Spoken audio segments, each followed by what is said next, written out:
Volumes of biographic material tell of his early life.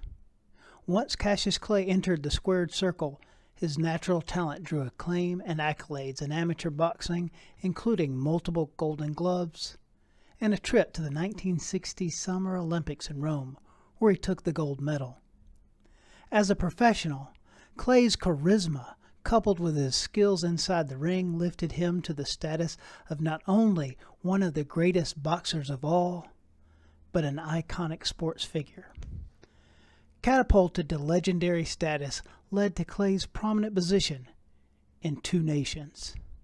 His trajectory in the world of media and fame during intense racial tensions held great import and possibilities. Cassius Clay stood in the unique position to be an ambassador for tumultuous race relations in the United States. Cassius began attending meetings with the Nation of Islam, at that time a religious and racially separatist organization, in 1961. He became deeply involved with the Nation of Islam politically and religiously over time.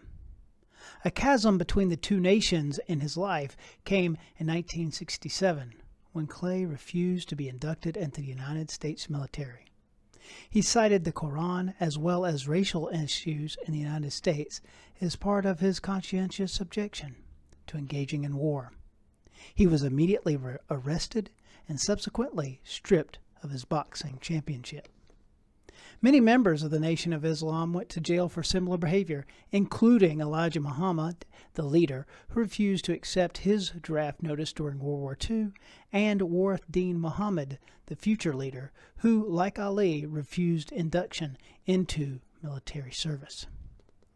The United States was a nation that wanted to see Cassius Clay reign as champ, but they also expected to see him serve in the United States military and preserve the same liberties that allowed for his success.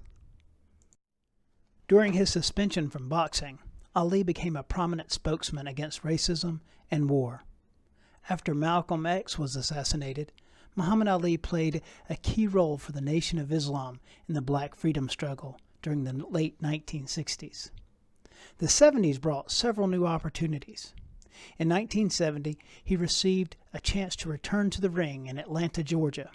Ali triumphantly returned to boxing with a TKO victory over Jerry Quarry. In 1971, the United States Supreme Court overturned his earlier conviction. In 1975, Warith Deen Muhammad took the helm of the Nation of Islam following Elijah Muhammad's death, and very quickly changed the orientation from a separatist group to practitioners of Sunni Islam. Ali, too, made the transition to follow Islam in an orthodox manner. Many agree that it's fitting that one of Muhammad Ali's many iconic moments occurred when he lit the 1996 Olympic flame in Atlanta. Near the end of his life, Muhammad Ali saw himself as more than an American Muslim. He said he was a citizen of the world. A fair amount of evidence suggests he is correct. Pictures of the champ hang in restaurants and other establishments all over the globe. Muhammad Ali is revered by people of many faith traditions, by athletes, civil rights leaders, and by millions of sports fans.